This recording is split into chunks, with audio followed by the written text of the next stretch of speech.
TV KPM. Assalamualaikum, salam sejahtera kepada semua yang menonton Didik TV KPM. Saya Nisaki, apa khabar penonton semua? Diharapkan semuanya sihat, bertenaga dan masih bersemangat untuk kita sama-sama memecut, khususnya buat calon-calon SPM 2021. Anda sedang menonton Sukses SPM 2021 Pecutan. Kita akan sambung membincangkan mata pelajaran sains kertas 2 bahagian A dengan cikgu yang lain pula. Jadi siapa agaknya yang akan bersama-sama dengan kita? Jom kita saksikan profil beliau.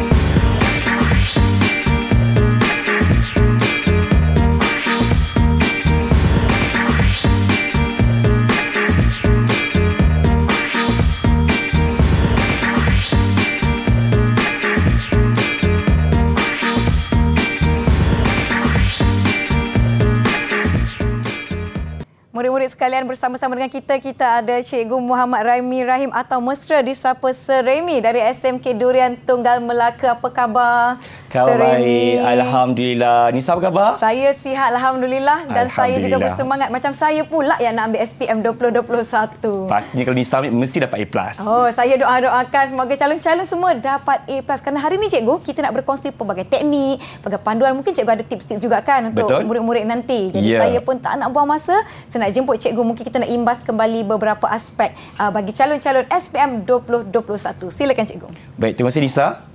Okey, jadi hari ini kita akan sama-sama mengupas teknik ataupun tips yang penting untuk kita menjawab soalan bahagian A kertas 2 Nisa ya. Okey. Baik. Jadi kita kena tahu terlebih dahulu bahagian A ini ada berapa soalan sebenarnya. Kita ada sebanyak 4 soalan. Soalan 1, 2, 3 dan 4. Di mana jumlah markah keseluruhannya adalah 20 markah. Satu nilai yang sangat besar. Kalau kita nak lulus, kita kena dapat 20/20. Kalau kita nak cemerlang Nisa dah dapat A+, mestinya bahagian A kena dapat 20/20. Di mana setiap soalan adalah 5 markah dan buat pertama kalinya dalam format baharu KSSM pada tahun ini Nisa, kita memperkenalkan soalan mengaplikasi iaitu 1 markah. Jadi macam mana nak jawab? Saya akan terangkan selepas ini. Jadi dalam bahagian A ini murid-murid akan diuji tentang kemahiran proses sains ataupun KPS. Okey, sebenarnya kita ada sebanyak 12 kemahiran proses sains seperti memerhati, mengelas, mengukur dan menggunakan nombor, membuat inference, meramal, berkomunikasi dan sebagainya Nisa. Okey, so untuk bahagian A ini kita boleh uji calon-calon SPM dalam nombor 1 sampai nombor 11 dan Sir Raimi akan bagi tips ataupun teknik untuk menjawab bagaimana soalan kemahiran proses sains nanti. Baik. Okey. Dan sebenarnya Nisa, untuk menjawab soalan bahagian A ini, apa yang perlu murid-murid tahu ialah tentang jantung soalan. Jantung soalan. Jantung. Dia satu yang sangat penting. Kalau jantung kita tersumbat sakit, dia akan memudaratkan manusia, betul? Betul. Begitu juga dengan bahagian A ini. Kalau tak jumpa jantung, nanti dia akan menjejaskan cara menjawab. Baik. Dan semestinya markah akan terjejas. Tak dapat markah penuh 20/20. Rugi kan? Betul, cikgu. Jadi apa jantung dia sebenarnya Nisa? Jantung sebenarnya adalah pemboleh ubah. Kita ada 3 pemboleh ubah. Rasanya semua murid-murid di Malaysia dah tahu. Calon-calon SPM 2021 dah tahu dah. Kita ada 3 pemboleh ubah, iaitu pemboleh ubah dimanipulasi, iaitu diubah yang tergantikan di awal eksperimen. Biasanya adalah bahan yang kita gunakan, yang kita ubah-ubahkan. Okey? Dan kata singkatannya yang sering digunakan adalah PM. Pemboleh ubah dimanipulasi. Manakala pemboleh ubah bergerak balas pula ialah keputusan, dapatan, hasil ataupun pemerhatian, iaitu kita ada keputusan eksperimen lah Nisa. Dan sebenarnya untuk murid-murid yang akan menduduki SPM nanti, kita sebenarnya ada 2 pemboleh ubah bergerak balas, iaitu PB teori dan juga PB operasi. Apa itu PB teori? Iaitu konsep sains. Okey, dalam ilmu sains kita ada banyak konsep sains sebenarnya, kan? Jadi macam mana kita nak membuktikan konsep sains itu? Kita kena buat eksperimen. Di mana kita buat eksperimen tu Nisa? Dalam makmal. So bila kita buat makmal mesti ada eksperimen. Bila kita buat eksperimen ada keputusannya, iaitu kita namakan sebagai pemboleh ubah bergerak balas secara operasi. Jadi keputusan dalam eksperimen nanti akan menggambarkan kita punya teori ataupun konsep sains yang sebenar. Baik. Dan yang ketiga, Nisa, ialah pemboleh ubah dimalarkan. Kata singkatan yang sering digunakan ialah PD. Dimalarkan. So, apakah pemboleh ubah dimalarkan ini? Iaitu yang sama, yang tetap, yang kekal, yang tidak berubah sepanjang eksperimen dilakukan. Baiklah, nampaknya kita telah disegarkan minda kita dengan orang kata apa, pemboleh ubah ataupun jantung soalan. Betul. Pertama kali saya dengar soalan ada jantung. Kalau manusia, jantung ni komponen yang sangat-sangat penting, Betul. organ yang sangat penting. Betul. Begitu juga dengan kertas peperiksaan anda. Kita akan berhenti seketika. Yang di rumah jangan ke mana-mana, kembali selepas ini di Sukses SPM 2021 Pecutan. Didik TV KPM. Didik TV KPM.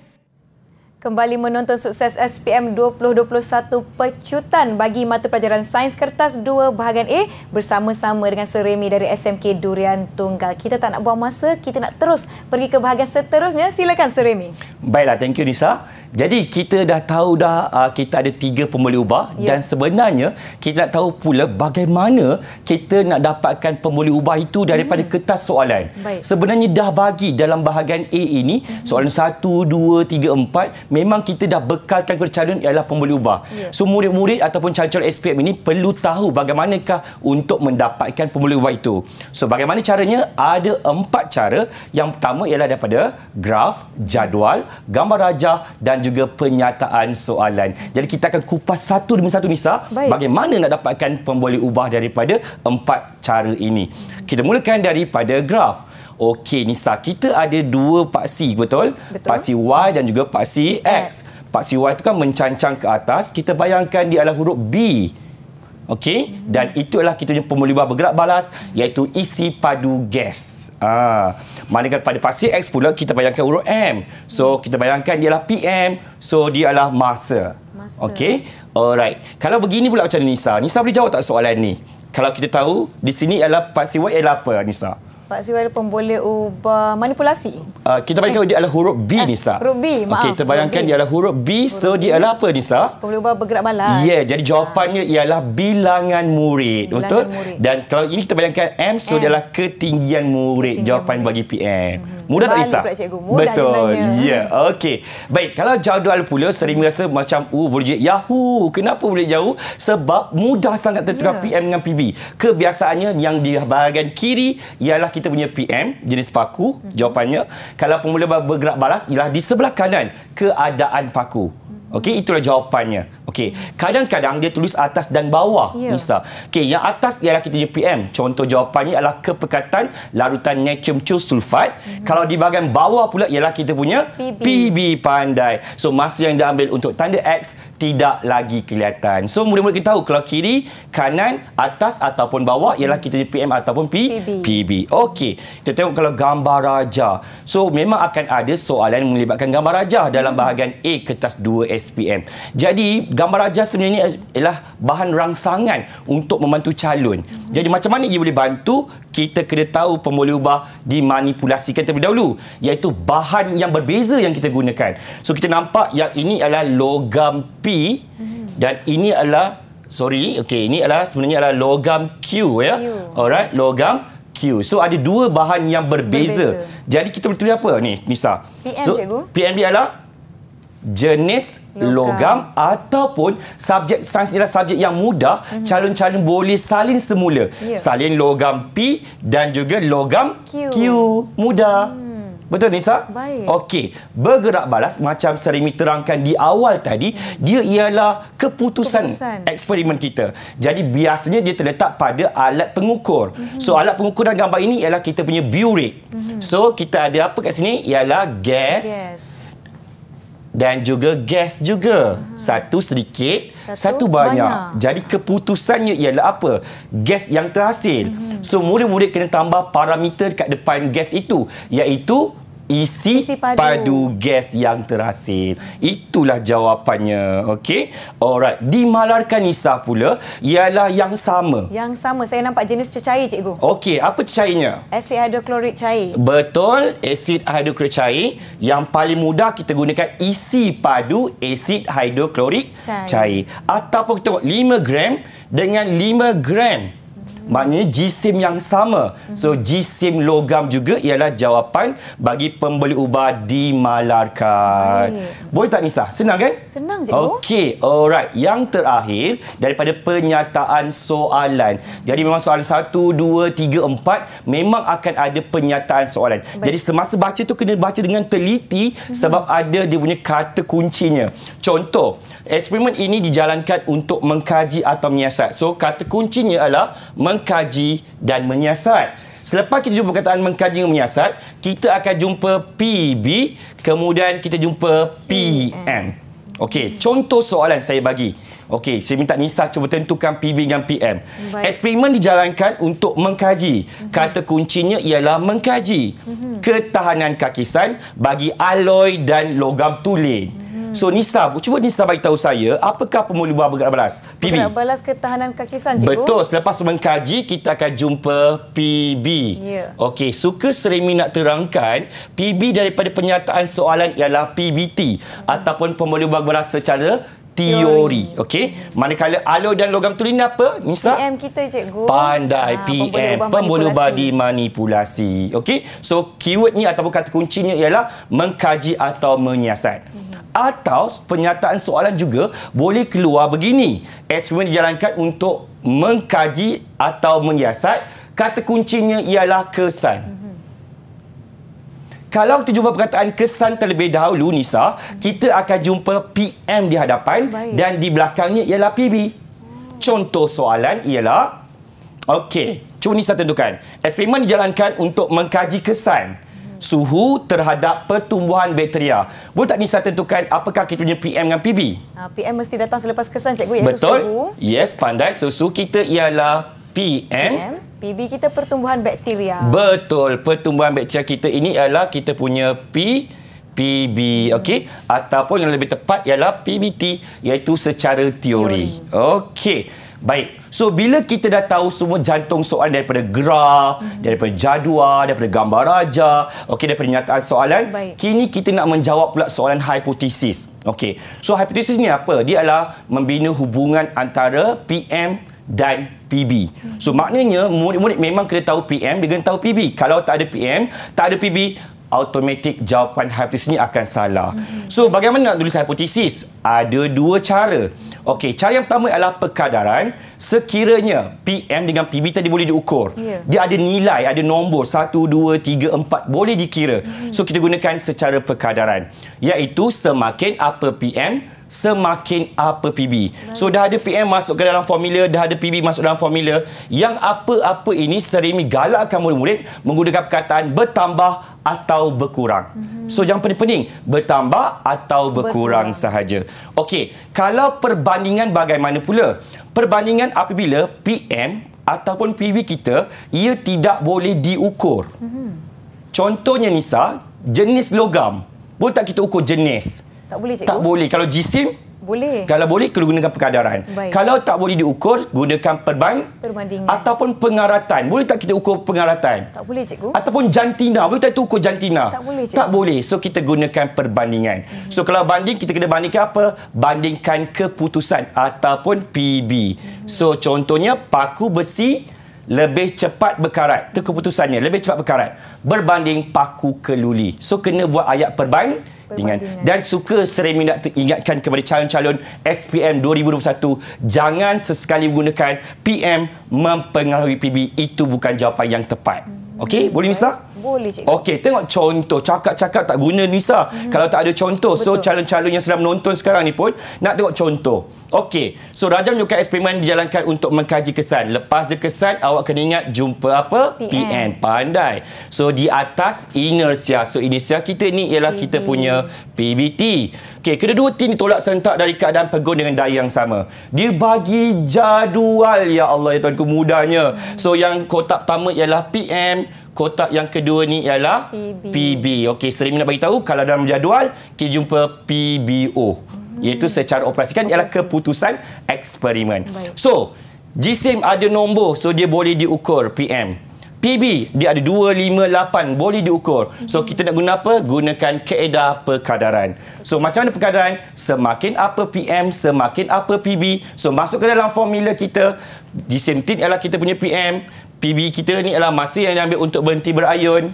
So tengok 100 jadi 200 jadi 300. Bertambah ke berkurang Nisa? Bertambah. Very good. Tengok masa yang diambil. 2 jadi 5, 5 jadi 8. Bertambah ke berkurang Nisa? Bertambah. Yes, so jawapan kita semakin bertambah jisim tin, semakin bertambah masa yang diambil untuk tin berhenti berayun.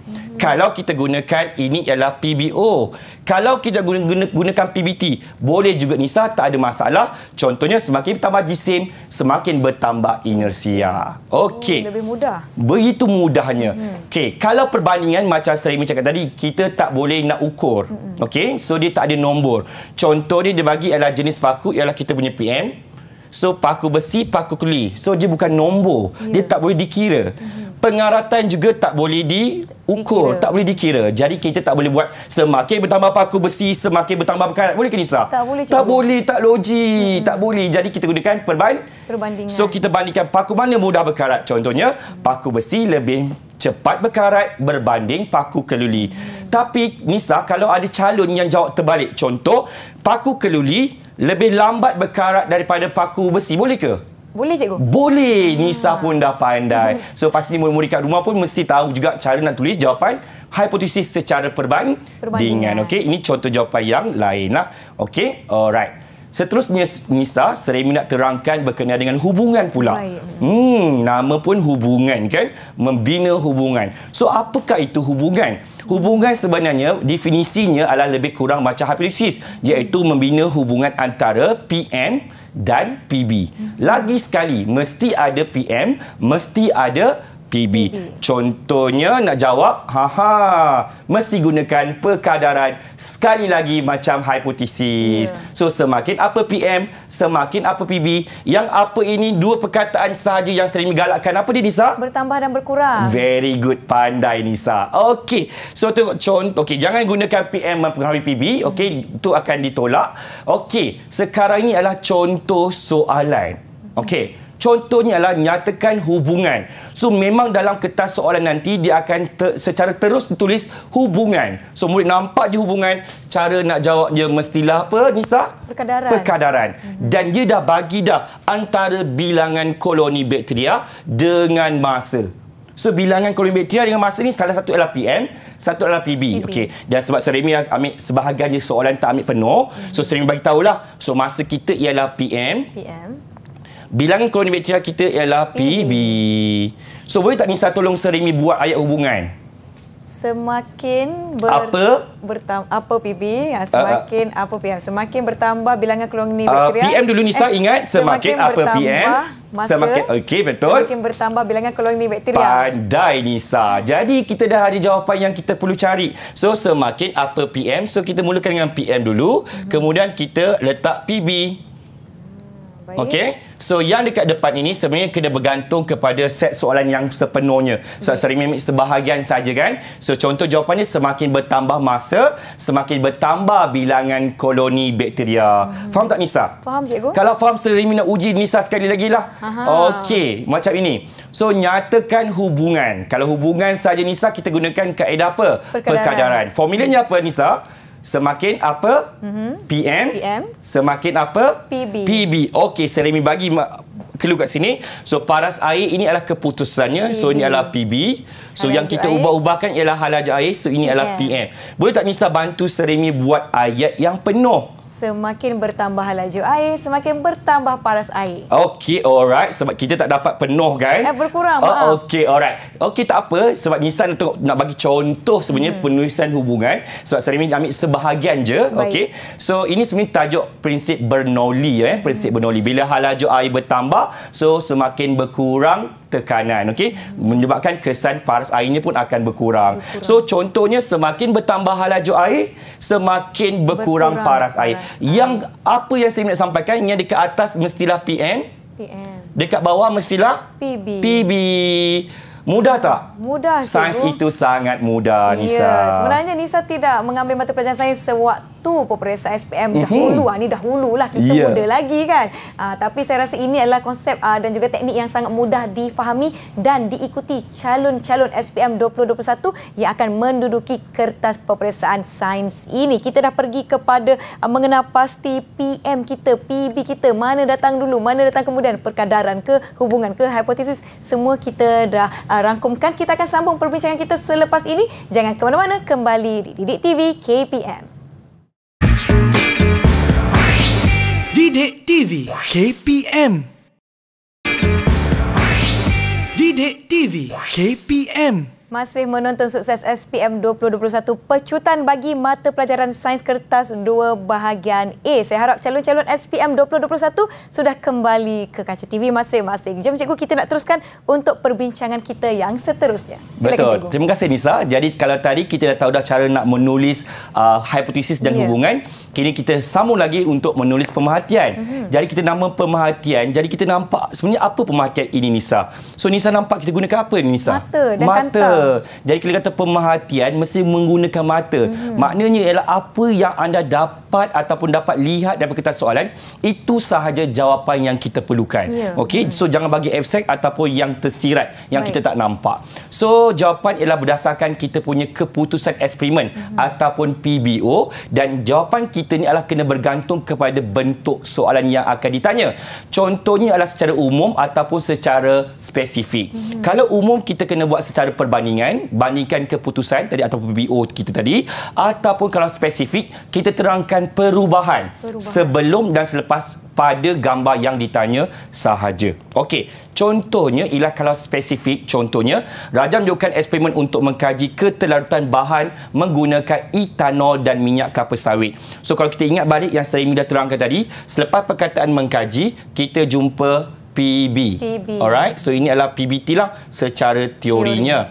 Dan kita jumpa etanol dan minyak kelapa sawit, ini adalah kita punya PM. Alright, pandai Nisa. Okey, jadi kita tengok soalan dia apa. Nyatakan pemerhatian pada Raja A. Sedangkan soalan dia bagi adalah Raja A dan juga Raja B kan, Nisa kan? So kita nak tengok Raja A ke Raja B? Raja A saja. Raja A saja. So jangan perhatikan pada Raja B. So jawapannya adalah spesifik dan terangkan perubahan sebelum dan selepas. Jadi apa yang Nisa nampak sebelum dan selepas? Makin bertambah, cikgu. Betul, itulah jawapannya, Nisa. Okey, so jawapannya ialah, minta maaf. Okey, jawapannya ialah paras air akan meningkat, bertambah, akan naik. Itu kita terima sebagai jawapan. Sangat mudah. Apa yang kita nampak gunakan mata kita pada kertas soalan, okey? Ataupun kalau nak tulis jawapannya adalah tiada perubahan warna. Boleh juga sebab tiada warna, kekal tiada warna. Jugalah jawapan bagi pemerhatian, okey? Ini kalau spesifik. So perhatikan pada soalan yang diminta dan terangkan perubahan sebelum dan selepas. Okey. Ini adalah umum. Umum ini kita kena buat perbandingan. So kita kena bandingkan, dan biasanya Sarimi minta murid-murid ataupun calon-calon SPM ini perhatikan nilai yang paling tinggi ataupun nilai yang paling rendah. Boleh, tak ada masalah. Sebagai contohnya, kita ada jenis sampel air. So ini adalah kita punya PM. So masa yang diambil untuk warna larutan metana biru luntur ialah kita punya PBO. Okey, so kena ingat kalau pemerhatian jangan gunakan PBT, gunakan PBO. Okey, so kita ada sampel air X, Y dan Z dan kita masukkan dengan metilina biru. Okey, so untuk menguji sama ada air itu tercemar ataupun tidak. So Nisa, kita dapat perhatikan data yang kita dapat ialah 250, 60, 120. So apakah nilai yang paling kecil sekali, Nisa? Paling kecil 60. 60. So dia adalah sampel air Y. Jadi paling mudah ialah kita buat ayat perbandingan macam ni. Letakkan PBO di hadapan, paling mudah. So apa PBO kita? Masa yang diambil untuk warna larutan metilina biru luntur bagi sampel air Y. 60 minit. So pendek ke panjang? Pendek, cikgu. Pendek. Lebih cepat ataupun lebih pendek daripada sampel air X dan Z. Begitu. Boleh tak, Nisa, kalau Sarimi tukar jawapan calon begini? Masa yang diambil untuk warna larutan metilina biru luntur bagi sampel air X lebih lama daripada sampel air Y dan Z. Boleh tak? Boleh cikgu? Boleh, sebab kita ambil yang paling maksimum. Paling maksimum. Okey, yang tadi ni paling minimum, yang paling rendah ataupun yang paling tinggi. Okey, boleh tak Nisa? Boleh. Okey, baik. Seterusnya Seremi nak terangkan membuat inference. Apa itu inference? Inference ni adalah kita memberikan penjelasan ataupun sebab terhadap kita punya pemerhatian. Apa yang kita nampak tadi tu mesti ada sebab dia. Mesti ada dia punya penjelasan dia. Okey? So sebenarnya adalah menerangkan keputusan eksperimen. Dan calon-calon SPM 2021, bagaimanakah kita nak menuliskan jawapan inference dengan baik? Kita ada formula dia, iaitu pemerhatian, iaitu PBO, tambah perkataan kerana. Sebab kenapa? So kerana alasan kita adalah PM apa yang tergunakan dan kita punya PBT, pemboleh ubah bergerak balas secara teori. Okey, tengok contoh dia Nisa. Okey, so Rajam juga satu eksperimen jalankan untuk mengkaji kesan. Nisa, lepas kesan kita jumpa apa Nisa? Kita jumpa PM cikgu. Betul. So jisim ialah kita PM ke atas inersia. So inersia ialah kita punya apa Nisa? PBT. Pandai Nisa. Okey, harap-harap murid-murid calon SPM 21 pun bijak macam Kak Nisa juga. Okey. So dia bagi pula ialah jadual. So jisim tin ialah kotak yang pertama. So dia ialah PM. Masa yang diambil kotak yang kedua ini ialah kita punya PBO. Pandai. Okey. So, nak tulis inference, dia mesti ada PBO dulu. Iaitu keputusan eksperimen kita. So, macam yang tadi Seremi kata, kita boleh ambil yang paling maksimum ataupun yang paling minimum. Okey, katalah Seremi nak ambil yang 8 minit paling lama. So, kita mulakan apa? Masa yang diambil untuk tin berhenti berayun bagi tin berjisim 300 gram. Okey, yang paling maksimum ini. Lebih apa? Lebih lama. Lepas itu, kita kena tambah perkataan apa? Kerana. Okey, sebab kan kenapa dia lebih lama? Kerana apa? Letak PM. Apa PM kita? Jisim tin 300 ni lebih berat ke lebih ringan? Lebih berat. Lebih berat. Jisim tin yang lebih berat. Dan yang terakhir, kena tambah PBT.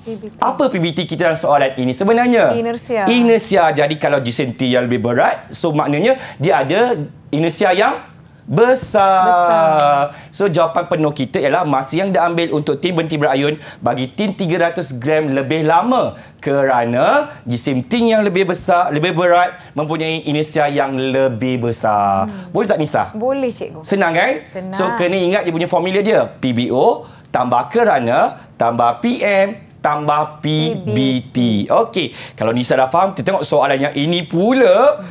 Macam tadi lebih kurang. Okey, so inference kita mesti bermula dengan PBO. PBO kita yang kita nampak tadi Nisa, paras air apa? Meningkat. Yes, tulislah paras air meningkat. Kemudian tambah perkataan kerana. Okey, lepas kerana tambahkan PM kita. So PM kita ada dua tadi. Satu ialah etanol, satu minyak kelapa sawit. Baik. So yang A ni kita gunakan apa? Kita gunakan etanol. Yes, so letakkan perkataan etanol kerana etanol. Kemudian tambah PBT. Apa PBT kita tadi? Keterarutan bahan. Jadi larut ke tak larut air etanol dalam air suling?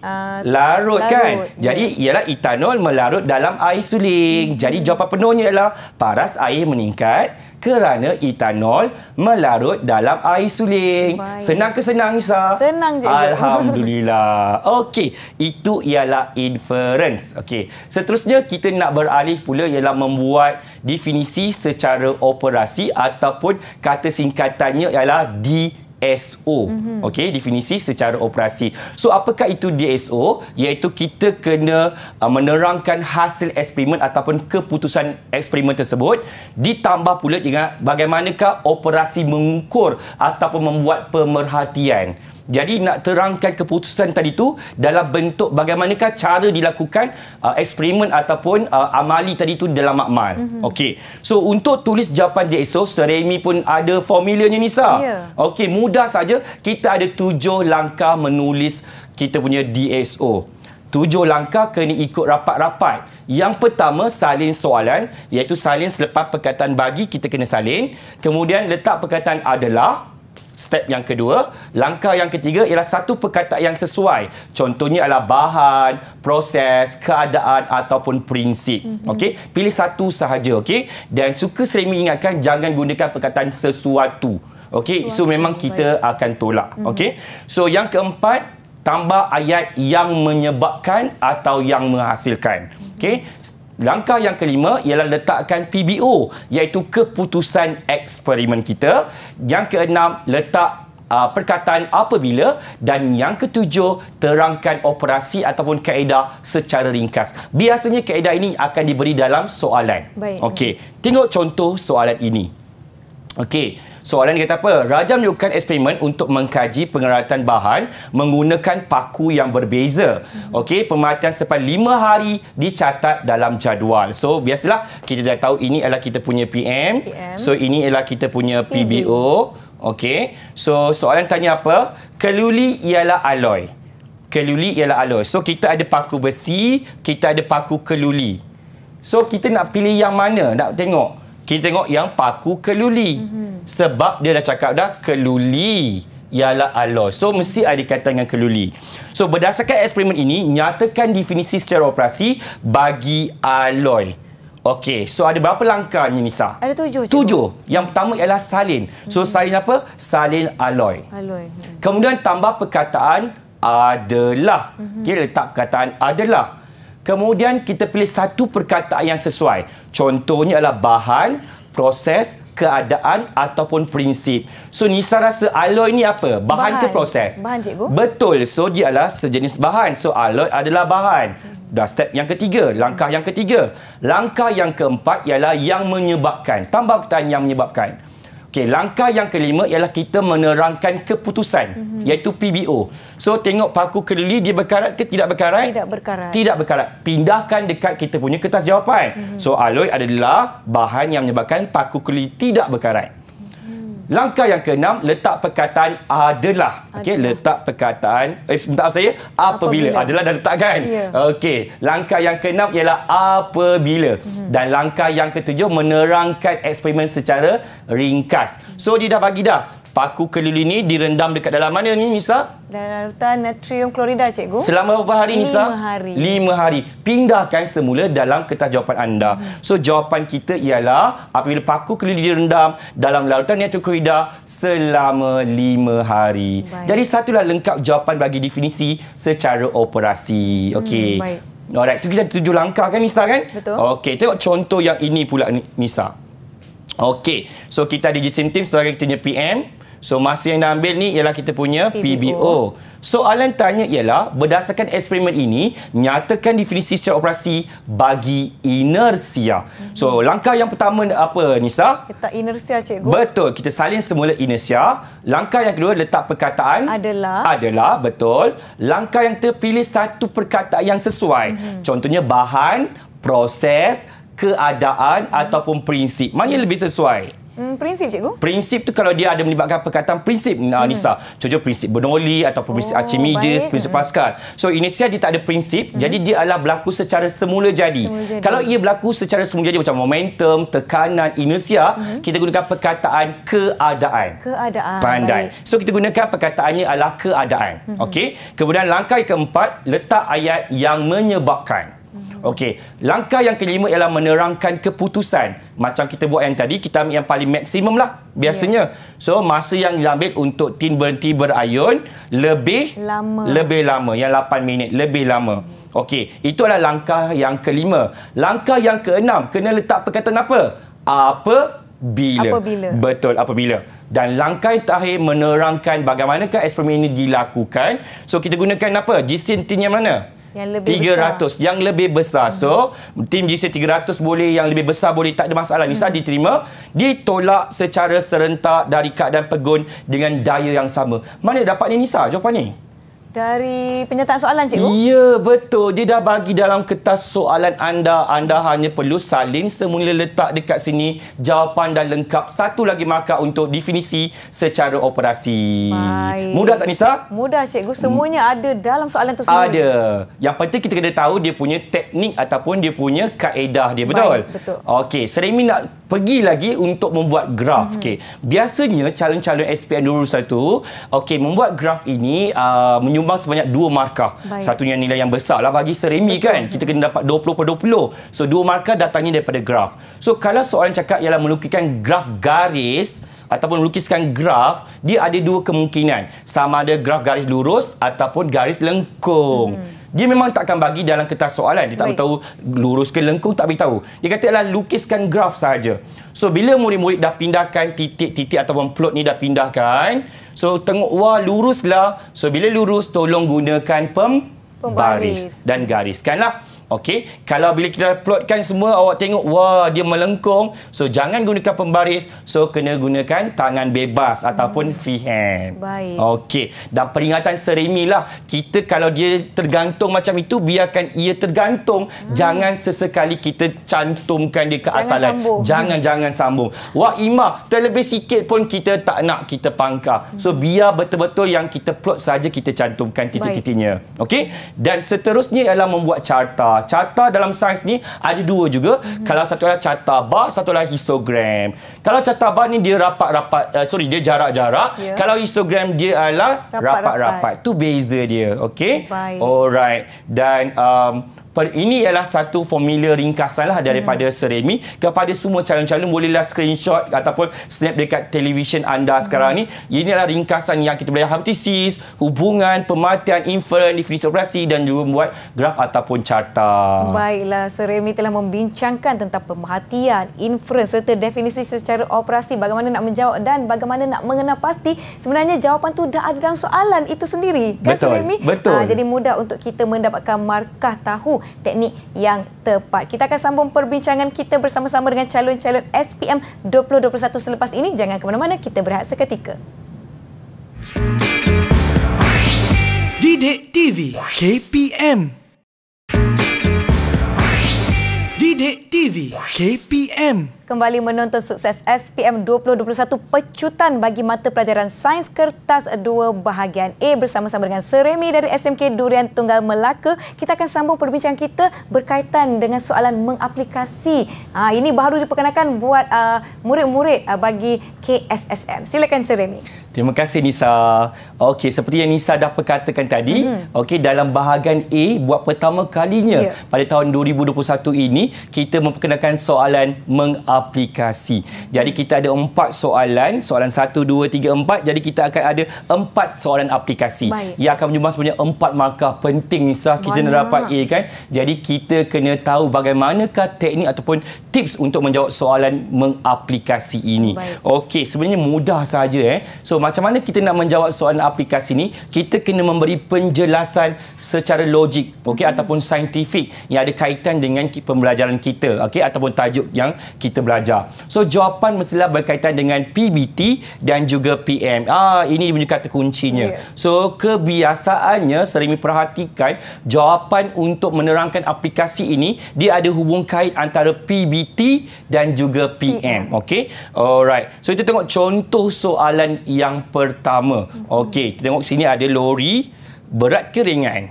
Berat cikgu. Berat. Okey, yang ini ialah kereta, dia lebih ringan. So sebenarnya kita Seremi bagi tahulah dia adalah rentetan daripada gambar raja yang ada 3 bali tadi. Tajuknya adalah inersia. Jadi kalau Seremi nak bagi tahu, kita punya PM ialah kita punya jisim, kita punya PBT ialah inersia. Okey. So Rajam menunjukkan satu situasi di jalan raya.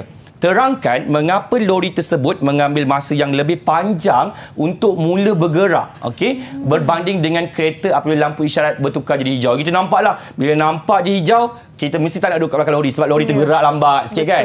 Okey, tapi kalau kereta atau motor mudah dia bergerak dengan laju. Kenapa jadi begitu? Jadi dia mesti ada kaitan dengan PBT dan PM. Jadi PBT kita tadi adalah inersia. PM kita adalah jisim. Satu berat, satu ringan. Okey, lori adalah berat, kereta adalah ringan. Jadi kenapa kereta bergerak cepat? Kenapa lori bergerak lambat? So kita jawab adalah kenapa lori? Kenapa lori? So cakaplah lori punya jisim yang besar atau lebih berat. Jadi bila dia berat, maka dia akan mempunyai inersia yang besar. Okey. So apa itu inersia sebenarnya? Inersia ni adalah satu kecenderungan ataupun kebolehan sesuatu objek ataupun jasad untuk mengekalkan keadaan asalnya. Jadi kalaulah lori tadi dalam keadaan pegun, dia tak bergerak, jadi dia lebih cenderung untuk kekal dalam keadaan pegun. Sebab tu dia sukar untuk memulakan pergerakan. Okey, itu contoh yang pertama. Tengok contoh yang kedua. So Rajam menunjukkan satu situasi di stesen kereta api lah. So tengoklah, ini adalah kereta api. So apa yang kita dapat perhatikan dekat stesen kereta api ni, kita ada line berwarna kuning ni. Okey. So Nisa, kita kena berada di hadapan line kuning ke ataupun di belakang garisan kuning ni? Di belakang garisan kuning. Kalau kat depan berbahaya tak? Sangat berbahaya. Ya, kalau dari sudut sainsnya, mengapa kita perlu berdiri di belakang garisan kuning semasa menunggu kereta api di stesen kereta api? Kenapa?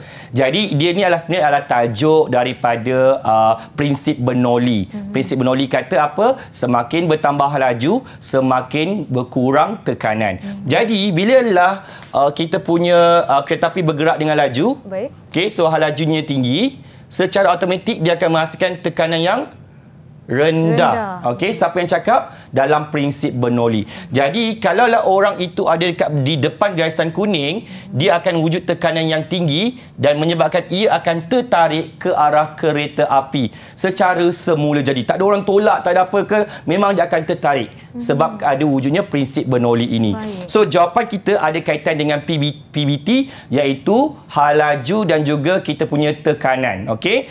Alright. So, hal laju kereta api yang tinggi akan menghasilkan tekanan yang rendah. Okey. So hal laju ni apa? Hal laju ni adalah kita punya PM. So tekanan ini adalah kita punya PBT. So jawapan calon-calon mesti ada kaitan dengan PM, mesti ada kaitan dengan PBT. Okey. So menyebabkan penumpang akan tertarik ke arah kereta api yang sedang bergerak. So jangan berada di depan garisan kuning. Sangat-sangat berbahaya. Okey, tengok contoh soalan yang terakhir. So Raja menunjukkan sebuah pagar di sebuah rumah. Okey. So pagar ini dia buat pada sejenis bahan yang berkilat, okey, dan warna perak. Okey. So agak-agaknya Nisa, apakah bahan dia ni? Mestilah bahan yang tak mudah berkarat sebab pagar terletak di luar rumah. Betul. So bahan ini adalah alloy. Alloy. Alloy ini namanya ialah keluli. So dia punya PBT ni adalah ketahanan kakisan ataupun pengaratan. So PM kita adalah bahan sama ada besi ataupun keluli. Jadi pada pendapat anda, mengapakah pagar tersebut diperbuat daripada keluli? Jadi apakah clue untuk menjawab soalan aplikasi ni, Nisa? Mesti ada kaitan dengan PBT dan PM. So PBT kita ialah ketahanan kakisan ataupun pengaratan. So jawapan dia ialah keluli tahan kakisan ataupun keluli tidak berkarat. So maknanya ada kaitan, ini ialah kita punya PM. Okey, dan tahan kakisan ataupun tidak berkarat ini ialah kita punya PBT. Okey, so itulah caranya untuk menjawab soalan mengaplikasi. Walaupun dia ada satu soalan, setiap soalan, okey, ada satu saja pecahannya, tapi jumlahnya adalah 4 markah. So sangat-sangat penting. Betul tu. Di dalam mana-mana peperiksaan sekalipun, satu markah pun sangat-sangat berharga untuk menentukan kecemerlangan kita lulus sesebuah kertas itu. Jadi bagi mata pelajaran sains kertas 2 bahagian A, Seremi dah berkongsi pelbagai panduan, tips, teknik dan nak mengenal pasti mana PM kita, mana PBT kita, betul, mana PBO kita yang penting. Dan saya harapkan ianya bermanfaat untuk calon-calon SPM 2021. Saya nak minta Cikgu Remy untuk memberikan sedikit ucapan ringkas dan padat buat calon-calon mungkin dari SMK Durian Tunggal ataupun calon-calon secara amnya di seluruh Malaysia. Silakan Cikgu. Okey, terima kasih Nisa. Jadi Seremi ingin merakamkan ucapan penghargaan terima kasih dulu kepada Sukses SPM 2021 Didik TV KPM dan juga saya ingin merakamkan ucapan semoga berjaya kepada semua calon-calon SPM 2021 khususnya bagi mata pelajaran sains, sebab mata pelajaran sains ini adalah antara subjek atau mata pelajaran yang sangat mudah untuk kita skor, mendapat sekurang-kurangnya A-. Jadi ayuh bangkit, kita ada masa lagi untuk mengubah keputusan anda. Jadi gunakanlah peluang yang ada ini, perkongsian Seremi pada hari ini, gunakanlah sebaik-baiknya, insya-Allah anda pasti berjaya. InsyaAllah. Baiklah, kita telah lihat pelbagai teknik, pelbagai perkongsian yang bermanfaat daripada Seremi untuk mengelakkan calon-calon semua kehilangan markah. Betul tak, betul, Cikgu? Kalau kehilangan markah tu dah rugi, sebab saya dapat lihat tadi sangat mudah untuk mendapatkan markah. Betul tak, Cikgu? Betul. Kadang-kadang satu markah sebenarnya dia akan mengubah grade kita. Betul. Daripada kita dapat B, dengan satu markah itu mungkin kita boleh dapat A. Jadi kita kena dapat 20/20 menjawab daripada bahagian A, kertas 2 Sains SPM ini. Untuk bahagian A, Seremi, apa bahagian ataupun soalan yang mudah sangat-sangat murid-murid kehilangan markah ataupun mungkin terleka atau cuai ketika menjawab? Okey, macam Seremi cakap tadilah, apabila mereka tak betul ataupun tak tahu untuk mendapatkan PM, PB ataupun PBT, PBO dengan tepat, so ia akan menyebabkan dia akan menjejaskan penulisan jawapan mereka dan akhirnya markah akan ditolak. So sayang, padahal kita dah dapat kita punya PM, PB daripada kertas soalan sendiri. Betul. Tetapi bila dia tak tahu teknik ataupun tips cara menulis dengan betul, ia akan menyebabkan penulisan jawapan tidak tepat dan akhirnya markah akan dipotong. Rugi, sangat rugi. Betul. Macam Nisa sebutkan tadi, Nisa tidak mengambil kertas peperiksaan sains dahulu ketika SPM, tapi bila Nisa lihat perkongsian yang telah diberikan Seremi, sebenarnya insya-Allah mudah untuk calon-calon sekalian mendapatkan markah semaksimum mungkin 20/20. Baiklah, Nisa ingin ucapkan selamat maju jaya kalau sekolah Nisa dahulu SMK Temeloh Jaya Pahang. Selamat maju jaya kepada calon-calon SPM seluruh Malaysia. Terima kasih kerana menonton Didik TV KPM. Kita jumpa lagi.